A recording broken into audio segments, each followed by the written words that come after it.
Hey y'all, welcome or welcome back to my channel. My name is Artrice if you are new here, and we're in front of my bookshelf, which means we're doing something book related, and today it's going to be a book recommendations video. So let's get into it.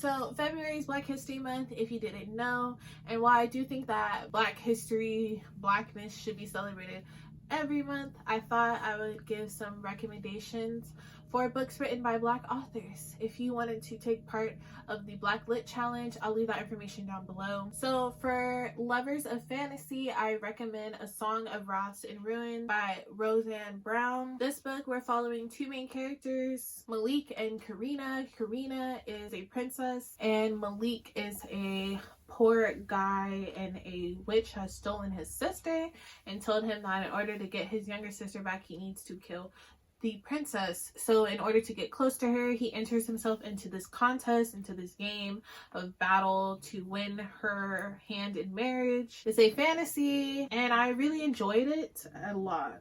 It is a series. The second book actually comes out this year. The next fantasy I have for you guys is Black God's Drum by P. Jelly Clark. I believe that's how you say their name. This is about a young teen named Creeper who is done living on the streets of New Orleans. Her sights are set on securing passage aboard Captain Anne Marie's smuggler airship Midnight Robber, earning the captain's trust using a secret about a kidnapped Haitian scientist and a mysterious weapon he calls the Black God's Drum.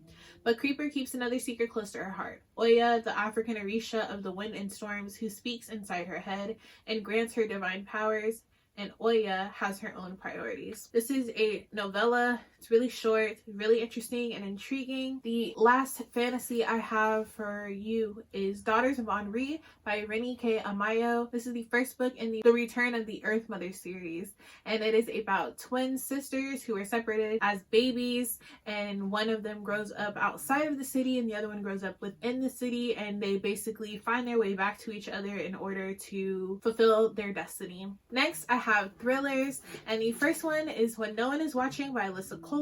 This is Get Out meets Rear Window, and we're following a young girl named Sydney Green in Brooklyn, and all of her neighbors are moving and new white neighbors are moving in and she feels like some foul play is going on.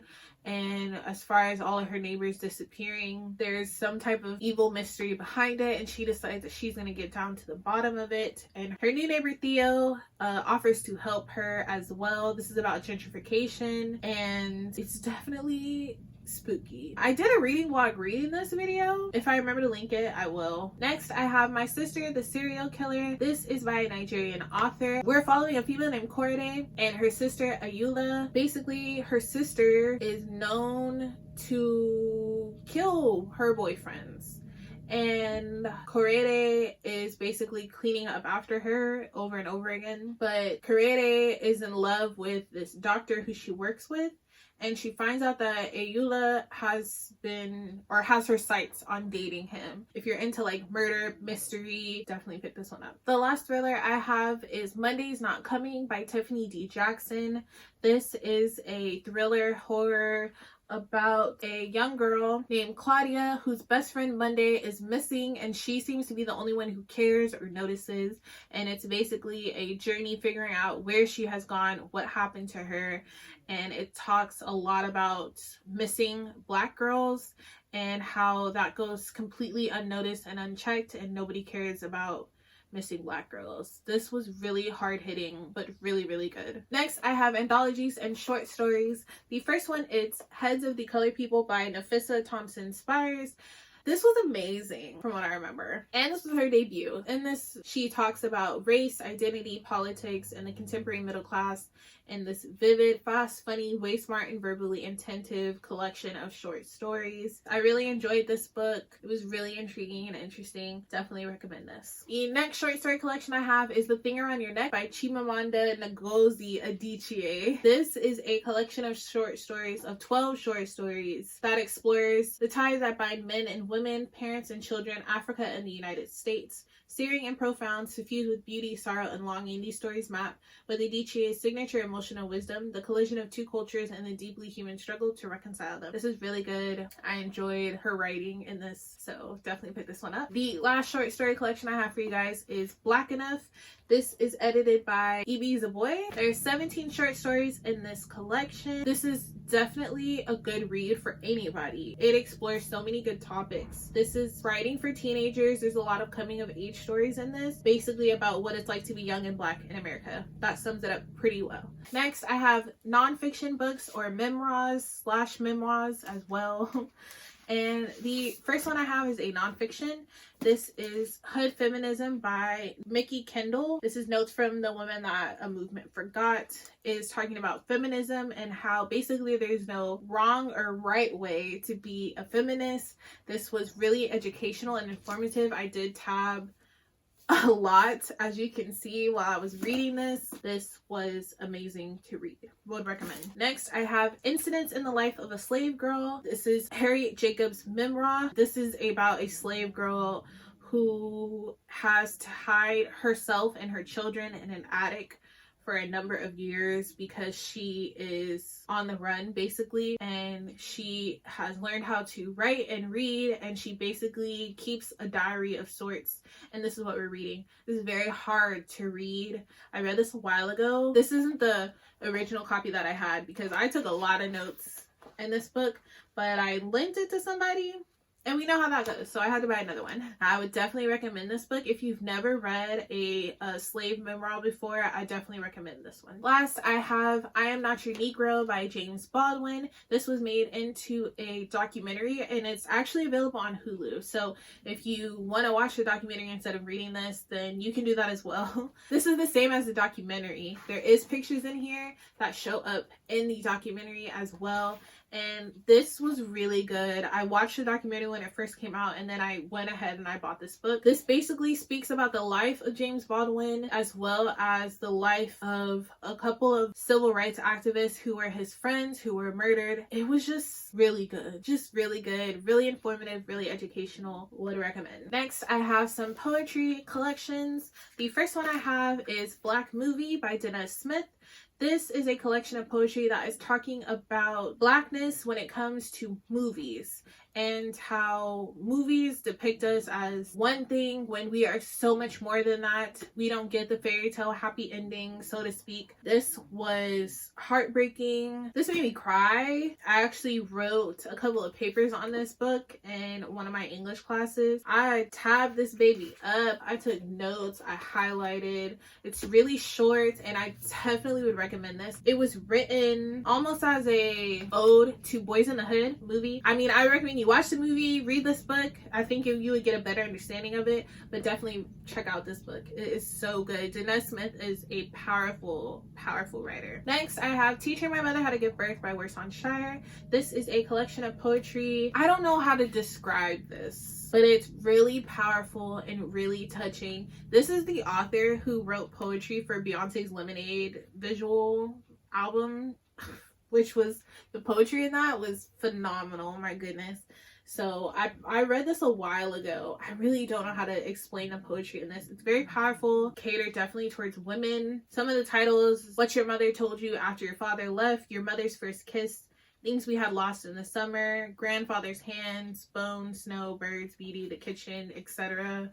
It's just everything. I don't know. Pick it up. The last poetry collection that I have to show you guys is Voyage of the Sable Venus and Other Poems by Robin Cost Lewis. I actually had the pleasure of hearing her speak last semester. She gave some really good advice, and I knew that I had to pick up her book, and that's exactly what I did. This is her poetry debut. The meditation on the Black female figure throughout time introduces us to a brave and penetrating new voice. It's really short, as you can see. Next, I have contemporary fiction book recommendations, and the first one is Silver Sparrow by Tayari Jones. I read this a couple of years ago, again for one of my classes, and I had the pleasure to meet her, attend like a book signing event where she actually read some of the passages from this book. And this book was so good. It kind of reminds me of Toni Morrison's The Bluest Eye a little bit. Tayari Jones unveils a breathtaking story about a man's deception, a family's complicity, and the two teenage girls' Caught in the Middle. I did get my book signed. She signed it for me. Taratrice, you are the future, period. Okay, man, I need to do a better job of telling you what this book is about. Fantastic. This is fantastic. Next, for contemporary fiction, I have Their Eyes Were Watching God by Zora Neale Hurston. This book is a Southern love story sparkling with wit, beauty, and heartfelt wisdom, told from the voice of a woman who refuses to live in sorrow, bitterness, fear, or foolish romantic dreams. And she is a fair-skinned, fiercely independent Janie Crawford and her evolving selfhood through 3 marriages and a life marked by poverty, trials, and purpose. In my opinion, this is like a literary classic, a literary Black classic. Zora Neale Hurston is like one of the founding women of Black literature. The last contemporary fiction I have is The Care and Feeding of Ravenously Hungry Girls by Anissa Gray. This was her debut novel, actually, about mothers, daughters, identity, and family, and how the relationships that sustain you can also be the ones that consume you. I love this book. I gave this book 5 stars. I want to read it again. Actually, I want to buy it and read it again. This is so good and important. Would recommend. The last genre I have to recommend for you guys is romance.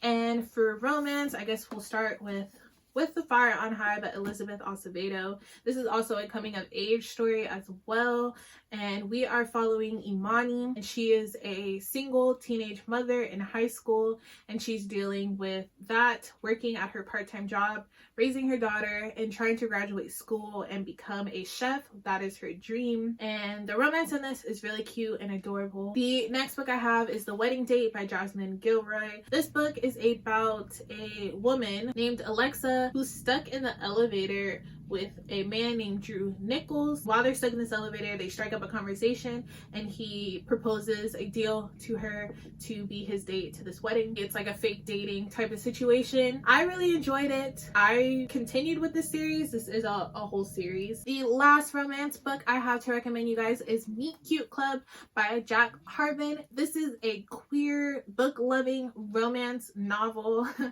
We are following Jordan Collins, who runs a book club called the Meet Cute Club, and he runs to the bookstore obviously all the time to buy books for his book club. And while he's there, there's a new employee named Rex Bailey. It's really cute. Again, it's queer. This is a series. I'm not sure when the next book will come out, but I would definitely pick it up and read it. So those are all the books that I have to recommend y'all to read for Black History Month, or whenever, if you want to read more Black author books. I hope this was helpful, and let me know in the comments down below if you are going to pick up any of these books, if you've already read these books. Tell me what you thought of them. Let's have a conversation in this little reading corner that we got going on. If you made it this far in the video, leave me the 2 hands holding each other emoji. I'll put it up because that was not a good description. Please be sure to like this video if you liked it. Subscribe to my channel for more content like this. And until next time, guys, peace and love.